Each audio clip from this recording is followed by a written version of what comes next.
So hey guys, welcome back to another video of solid star and I hope कि तुम लोग बहुत ही ज्यादा अच्छे और मजे में होगे। वीडियो में आगे बढ़ने से पहले कहना चाहूंगी कि अगर इससे पहले का एपिसोड अभी तक चेकआउट नहीं किया है तो पहले जाओ और जाके उसे देख लो, वरना यहाँ तुम्हें कुछ समझ नहीं आने वाला। और अगर तुमने देख लिया है तो बिना किसी देर के आज की इस वीडियो को शुरू करते हैं। सो होमीज, जैसा कि हमने लास्ट एपिसोड में देखा था जहाँ पर लुओ फेंग ने मास्टर से अर्थ इनहेरिटेंस को हासिल किया, साथ ही अब उसे स्टार टावर की ओनरशिप भी मिल गई, जिसके साथ ही मास्टर यहाँ से चले जाते हैं और अब लुओ फेंग वर्चुअल यूनिवर्स में अपने फैमिली से मिलने के लिए रवाना हो जाता है। यहाँ पर सुजैन उसे देखकर काफी ज्यादा खुश हो जाती है, जिसके बाद वो उन सभी लोगों को भी सबक सिखाता है जो कि लुओ फेंग की गैर मौजूदगी में लुओ फैमिली के साथ बुरा भला करने का सोच रही थी। इसी के साथ लुओ फेंग अपने दोस्त मास्टर और बाकी सभी से मिलता है और फिर यहाँ पे लुओ फेंग अपनी फैमिली के साथ वक्त बिताता है, जहाँ पे वो भी इनसे इतने सालों बाद मिलके काफी ज्यादा खुश था। और अब आगे सो होमीज, हमारे इस एपिसोड के स्टार्टिंग में ही हम एरो किंग को देखते हैं, जो कि लुओ फेंग से कहता है कि 6000 साल पहले ही मैंने किंग क्यू वू को किंग तियानज़ेन के बारे में वार्निंग दे दी थी कि मुझे ये बंदा बिल्कुल भी ठीक नहीं लग रहा, और उसने मेरी बातों पे ध्यान नहीं दिया और जरा देखो आज उसकी क्या हालत है। साथ ही यहाँ पे एरो किंग बताता है कि बीते 6000 सालों में मैंने एलियास किंग शैन हुओ के अंडर में अपनी ट्रू फॉर्म को भी यूज किया, साथ ही मैंने हर जगह जाके छानबीन भी की और मुझे बीते 6000 सालों में ये भी पता चला कि असल में जो किंग तियानज़ेन है उसके जो साथी थे वो लोग भी मारे जा चुके हैं और किसी ने घात लगा के उन्हें मारा है। साथ ही मैंने बहुत कोशिश की किंग तियानज़ेन की लोकेशन को ट्रैक करने की, लेकिन उसके पास कुछ ऐसा है, या मैं ये कहूँ कि उसके पास कुछ ऐसे ट्रिक्स हैं जिस वजह से वो हमेशा खुद को ट्रैक होने से बचा लेता है। अब मैं चाहे जितनी कोशिश कर लूँ इसे ढूंढ पाना बहुत ही ज्यादा मुश्किल है। अब यहाँ पे हम देखते हैं कि उसका डिवाइस खराब हो जाता है और वो जमीन पे जा गिरता है, जिसके बाद एरो किंग लुओ फेंग को फॉलो करता है। लुओ फेंग कहता है कि चिंता मत करो, इसने मुझसे पंगा लेने की कोशिश की है और जब इसने मुझसे पंगा लिया है तो मैं फिर इसे छोड़ूंगा नहीं। इससे फर्क नहीं पड़ता ये जहाँ मर्जी अपना मुंह छुपा ले, लेकिन मैं इसे इसके बिल से बाहर निकाल के मारूंगा। जिसके बाद लुओ फेंग एरो किंग के साथ स्टार टावर को कमांड देता है और कहता है कि मैं चाहता हूँ कि टावर के अंदर जितने भी इमोर्टल किंग्स हैं, मैं चाहता हूँ कि तुम उन ह्यूमन इमोर्टल किंग्स को सर्च करो, उनके बारे में मुझे अपडेट दो। जिसके बाद वो किंग तियानज़ेन का एक क्लोन बनाता है और बताता है कि वो बंदा कुछ ऐसा दिखता है। अब यहाँ पे हम देखते हैं कि स्टार टावर एक्टिवेट हो जाता है, हर एक चप्पे चप्पे कोने कोने में वो पहुंच जाता है और हर एक जगह को स्कैन करते हुए बताने लगता है कि मास्टर इस वक्त टोटल इस टावर के अंदर 359 ह्यूमन इमोर्टल्स मौजूद हैं, लेकिन जिस फिजिकल कैरेक्टर को आपने पेश किया है मुझे ये इंसान नहीं मिला और ये यहाँ पे मौजूद नहीं है। जिस पे लुओ फेंग कहता है कि फिर प्रीवियस रिकॉर्ड्स को चेक करो। यहाँ पे हम देखते हैं कि प्रीवियस रिकॉर्ड्स को भी चेक किया जाता है कि तभी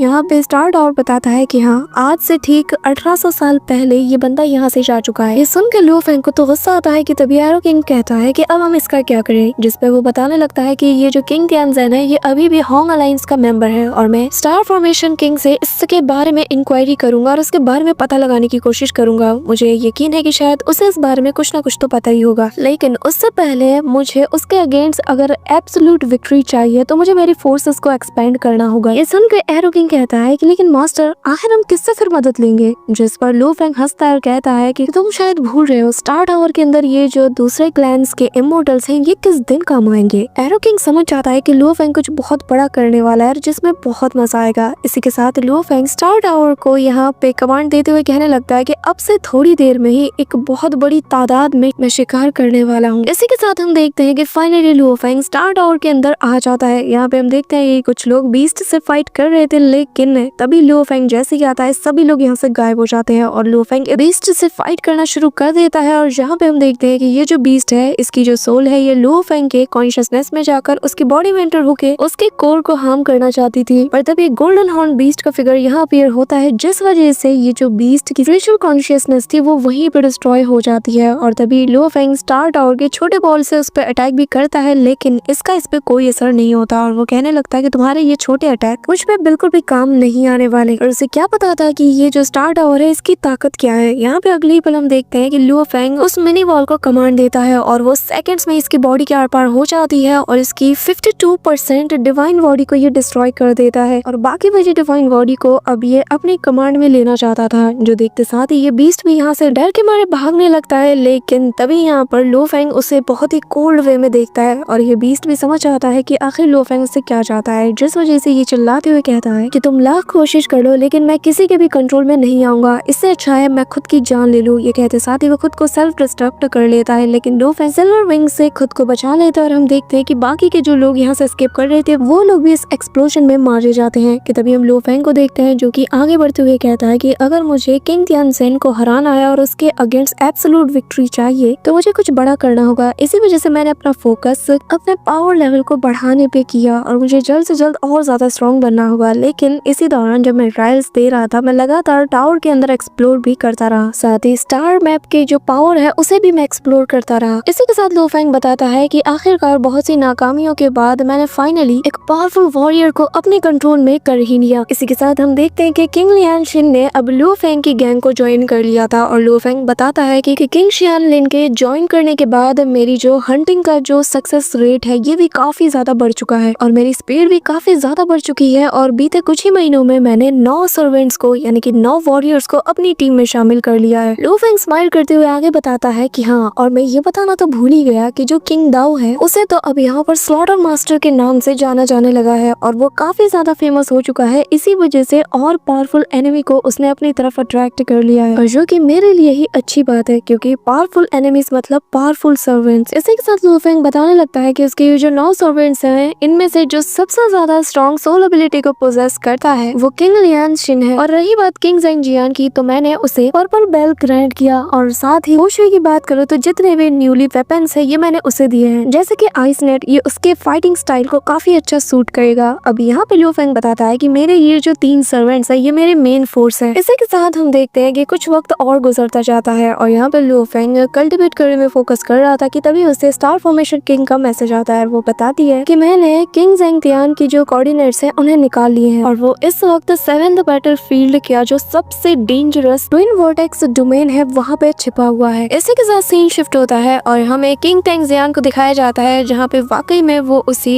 एग्जैक्ट जगह पर छुपा हुआ था जहाँ पर की स्टार फॉर्मेशन किंग ने बताया था और यहाँ पे वो कल्टीवेट कर रहा था और कहता है कि दाऊ हो, अगर तुम जल्दी से मारे नहीं गए तो मेरे लिए तुम बहुत बड़ी मुसीबत बनने वाले हो और मुझे यकीन नहीं हो रहा कि बीते 6000 साल में तुम इतना टेरिफाइंग लेवल तक स्ट्रॉन्ग बन चुके हो। कि तभी हम देखते हैं कि यहाँ पर एरो किंग के साथ साथ बाकी सभी आ जाते हैं जो देखकर ये जो किंग तियानसेन है वो काफी ज्यादा चौकन्ना था और वो जैसे ही देखता है कि उसके सामने किंग फूशियो, किंग लियान शिन और एरो किंग मौजूद था। अब यहाँ पे हम देखते हैं कि वो काफी ज्यादा पैनिक कर जाता है और अब उसे अपनी जान का खतरा महसूस हो रहा था जो देख के वो एस्केप करने की कोशिश करता है और टेलीपैथी के थ्रू अपने बीस्ट से कहता है कि इन सभी को जान से मार डालो, लेकिन एरो किंग समझ जाता है कि ये एस्केप करने वाला है। इसी वजह से वो यहाँ पर अपने दोस्तों को बता देता है कि इसे भागने मत देना। अब यहाँ पे हम देखते हैं कि उसका बीस्ट और लो फैंग के जो वाकई के वॉरियर्स थे ये दोनों फाइट करना शुरू कर देते हैं और यहाँ इस मौके का फायदा उठाकर जो किंग तियानसेन है वो एस्केप करने लगता है, लेकिन एरो किंग उसे मौका नहीं देता। पर तभी अब एरो किंग भी बाकी 2 वॉरियर्स की हेल्प करता है और उस बीस्ट को यहाँ पे ट्रैप करने की कोशिश करता है। अब यहाँ पे किंग तियानसेन भी इनके बैटल में कूद पड़ता है और वो भी यहाँ पे एक एक करके पोर्टल बनाकर उन पे अटैक करने की कोशिश करता है, लेकिन लो फैंग के ये जो वॉरियर्स थे ये भी किसी से कम नहीं थे। यहाँ पे हम देखते हैं कि किंग तियानसेन का एक अटैक बिल्कुल प्लेनेटरी लेवल का होता है जिससे आसपास के प्लेनेट यहाँ पे सेकंड्स में डिस्ट्रॉय हो जाते हैं। अब यहाँ पे हम देखते हैं कि जो किंग तियानसेन है वो यहाँ पे सभी को अपने माइंड कंट्रोल में फंसाने की कोशिश करता है जिस वजह से ऑलमोस्ट ये लोग ट्रैप हो जाते हैं। लेकिन तभी यहाँ पे हम देखते हैं कि जो किंग फूशुई होती है वो यहाँ पर अपने सी ऑफ ओवरवेलमिंग वाटर नाम की टेक्निक का यूज करता है जिस वजह से किंग तियानसेन इसमें ऑलमोस्ट ट्रैप हो जाता है। और ये जो अटैक था ये इतना ज्यादा पावरफुल था कि यहाँ पर पानी का एक वैक्यूम सा बनने लगता है जो कि आसपास के सराउंडिंग में जितने भी प्लैनेट्स थे उन्हें अपने अंदर पूरी तरीके से डिवोर करने लगता है, जो देखकर किंग तियानसेन कहने लगता है कि हमें जल्द से जल्द यहाँ से निकलना ही होगा। अब यहाँ पे हम देखते हैं कि किंग फूशी ने एस्केप करता हुआ देखकर अपने आइस नेट का यूज करती है जिसमें हम देखते हैं कि किंग तियानसेन का ये जो बीस्ट था ये पूरी तरीके से ट्रैप हो जाता है और एरो किंग अपने एरो से उस पे अटैक करता है जिस वजह से वो वहीं पे ट्रैप होके रह जाता है। लेकिन वो फिर भी हार नहीं मानता और एस्केप करने की कोशिश करता है, लेकिन यहाँ पर ये जो ओवरवेलमिंग वाटर अटैक था ये काफी ज्यादा तगड़ा था। अब किंग तियानसेन के जो बाकी के साथी थे वो भी यहाँ से एस्केप कर रहे थे, लेकिन सभी लोग एक एक करके पकड़े जाते हैं और साथ ही जो किंग फूशुई है वो सीधा सामने से जाके किंग तियानसेन के चेस्ट पे अपने उसी वेपन से अटैक करती है और यहाँ पे वो उसे पूरी तरीके से उसने ट्रैप कर लेती है और ऐसा लग रहा था कि जैसे मानो उसने अपने सी ऑफ ओवरवेलमिंग वाटर में उसे डुबो दिया हो। अब यहाँ पे हम देखते हैं कि किंग तियानसेन सोचता है कि मुझे जल्द से जल्द किंग फूशुई को हराना ही होगा वरना मैं यहाँ से तो निकल नहीं सकता, और ये कहते साथ ही वो उसकी तरफ अपना अटैक करता है, लेकिन बीच में एरो किंग आके उसके अटैक को डिस्ट्रॉय कर देता है और कहने लगता है कि मेरे रहते तुम किसी का कुछ नहीं बिगाड़ सकते। जो देखकर यहाँ पे जो किंग तियानसेन है वो भी शॉक था और अब हम देखते हैं कि एरो किंग उसी के अटैक को उस पर रिवर्स यूज करता है। साथ ही वो यहाँ पर पर्पल बेल के जो ट्रू पावर है उसे भी यूज करता है और कहता है कि अभी तुमने इसके ट्रू पावर्स को देखा कहाँ है, इसकी जो बेल की पावर है ये सिर्फ डिफेंस में काम नहीं आती। ये कहते साथ ही अब यहाँ पे arrow king demonic sound fire god bell नाम के अटैक को यूज करता है और ये अटैक इतना ज्यादा टेरिफाइंग होता है। अब यहाँ पे जैसे इस अटैक के चपेट पे किंग तियानजन आता है तो वो कहने लगता है कि ये ऐसा है कि जैसे मुझे बॉइलिंग वाटर के अंदर रख दिया हो, मेरी हड्डी पसली गलना शुरू कर रही है। यहाँ पे हम देखते हैं कि वो अपने शील्ड से रोकने की कोशिश करता है, लेकिन कुछ ही सेकंड्स में उसकी डिवाइन बॉडी का एक बहुत बड़ा हिस्सा यहाँ पे डिस्ट्रॉय हो चुका था और अब बस 33% ही उसकी डिवाइन बॉडी बची थी। पर तभी वो वापस से एस्केप करने की कोशिश करता है, लेकिन जो किंग फूशुई है वो स्काई नेट से इसे पकड़ लेती है। अब यहाँ पे हम देखते हैं कि चारों तरफ से जब यहाँ किंग तियानजन घिर चुका था वो कहने लगता है कि ऐसे तो मैं एलियन रेसेस के द्वारा मारा जाऊंगा। इसी के साथ वो यहाँ पर अपने साथियों और अपने मास्टर सभी को यहाँ पे इन्फॉर्म कर देता है और कहता है कि मुझ पे एलियन रेसेस के लोगों ने हमला किया है, इनके पास बहुत सारे ट्रेजर्स हैं, तो प्लीज मेरी जान बचा लो। यहाँ पे हम देखते हैं कि जैसे फाइनल अटैक ये सभी करने वाले थे कि तभी इनके पीछे हम लो फेंग को देखते हैं, जिसे देखते साथ ही किंग तियानजन कहने लगता है कि अच्छा तो फाइनली ये तुम ही हो, तुम यहाँ पे आ ही गए। कि तभी लो फेंग उससे कहने लगता है कि तुम्हारा खेल खत्म हुआ और फिर लो फेंग यहाँ पे अपने सोल पावर का यूज करके अब किंग तियानजन को भी अपने कंट्रोल में लाना चाहता था और अगले ही पल हम देखते हैं कि वो इसमें सक्सीड भी हो जाता है और किंग तियानजन उसे मास्टर कह के रिस्पेक्ट देता है और उसके साथ ही भी लो फेंग के सामने झुक जाते हैं। जैसे लो फेंग अपने पीछे मुड़ के देखता है तो यहाँ पे वो एक बहुत बड़े फिगर को देख पा रहा था। साथ ही यहाँ पे हम देखते हैं कि आसपास के जिसके एलाइज है वो भी आ जाते हैं और वो अपने मैप में देखकर बताते हैं कि आखिर वो एलियन रेसेस कहाँ पे है। यहाँ का स्पेस भी अब सील हो रहा है तो मुझे पूरा यकीन है कि वो लोग ज्यादा दूर तक तो जा नहीं पाएंगे। यहाँ पे हम देखते हैं कि एक एक करके बाकी के लोग भी किंग तियानजन का मैसेज पाते ही आ जाते हैं और सभी लोग लो फेंग और बाकी सबकी तलाश करने लगते हैं। कि तभी दूसरे अलायंस का जो मेंबर आइस मंकी किंग कहने लगता है मुझे उसकी लोकेशन मिल गई है और वो लो फेंग की एग्जैक्ट लोकेशन सभी को पिन पॉइंट करता है और सभी लोग उसी डायरेक्शन में अटैक करते हैं। लेकिन लो फेंग अपने डोमेन पावर की मदद से यहाँ पर शील्ड को एक्टिवेट कर लेता है और यहाँ पे काफी टेरिफाइंग एनर्जी को भी वो रिलीज करता है, जो देखकर उनमें से एक बंदा कहता है कि ये तो किंग लेवल के पीक का बंदा है, आखिर यहाँ पे कौन है। अब यहाँ पे हम देखते हैं कि जैसे यहाँ का सारा धुआं हटता है तो लो फेंग बाहर आता है और कहने लगता है कि तुम लोगों की इतनी हिम्मत कि तुम अपने ही एलाइज पर अटैक करो। जो देखकर होंग अलायंस के जितने मेंबर्स थे जो कि यहाँ पर किंग तियानजन को बचाने के लिए आए थे वो सभी लोग बहुत ज्यादा शॉक्ड हो जाते हैं और कहने लगते हैं कि ये तो ब्लड रिवर किंग यांग है। साथ ही वो देखते हैं कि किंग तियानजन भी सेफ है, जिसका मतलब ये है कि उन्हें यहाँ पे गलतफहमी हुई है। तो वो लो फेंग से माफी मांगते हैं और कहने लगता है कि सीनियर माफ करना, हमें पता नहीं था कि आप हमसे पहले यहाँ पर उसे बचाने के लिए आ गए हो। अब यहाँ पे हम देखते हैं कि जब ये लोग यहाँ अपीयर हुए तो उससे पहले ही लो फेंग ने अपना काम कर दिया था और किंग तियानजन को भी इसने अपना वॉरियर बना लिया था इसके माइंड पे कंट्रोल करके। इसी वजह से किंग तियानजन भी लो फेंग के इस ड्रामे में उसका साथ देता है। पर तभी ये लोग यहाँ से जाने लगते हैं, लेकिन जो पीछे मौजूद वो आइस मंकी किंग है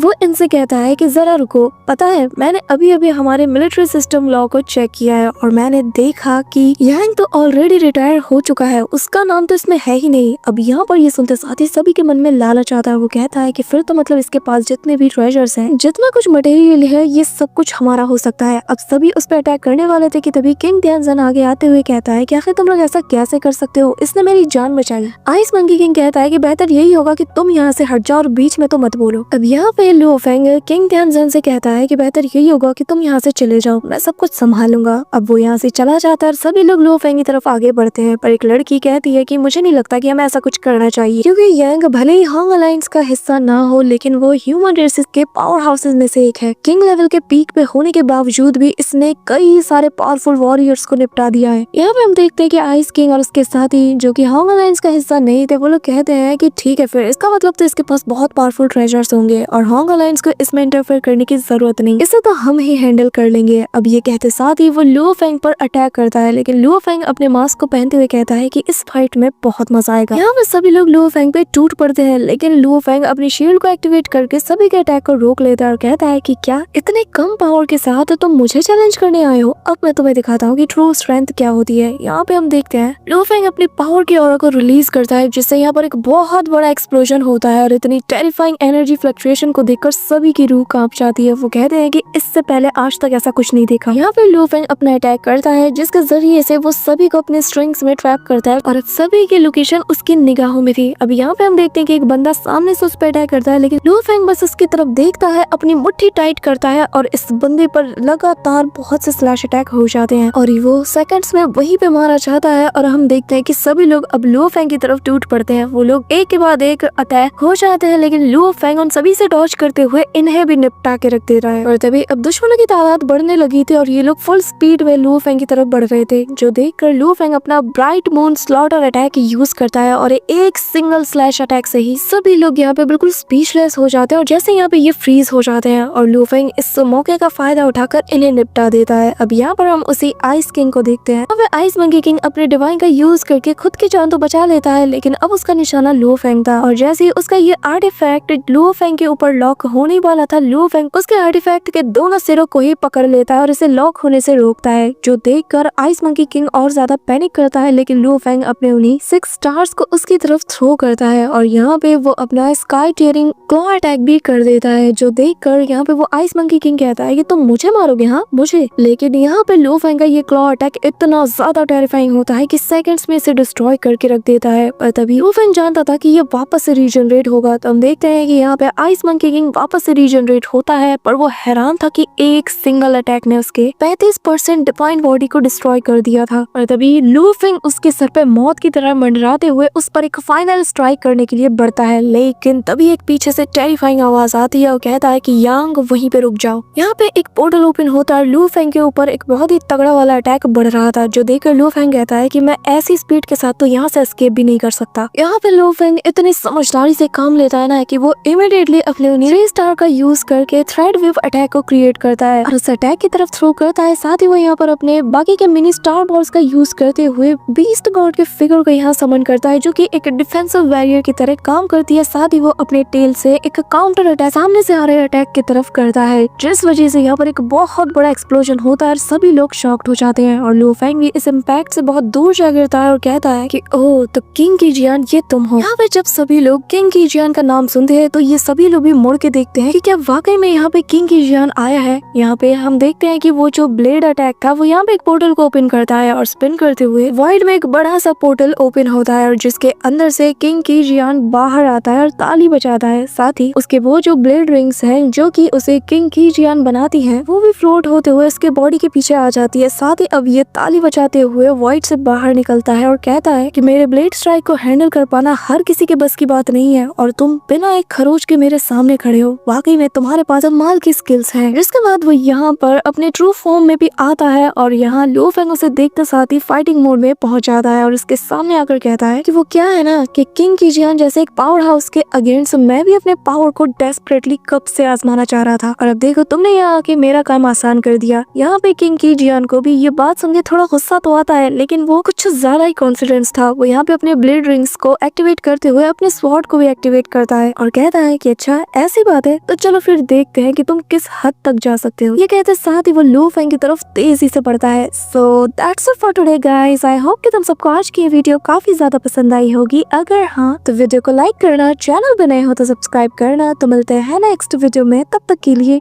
बाय।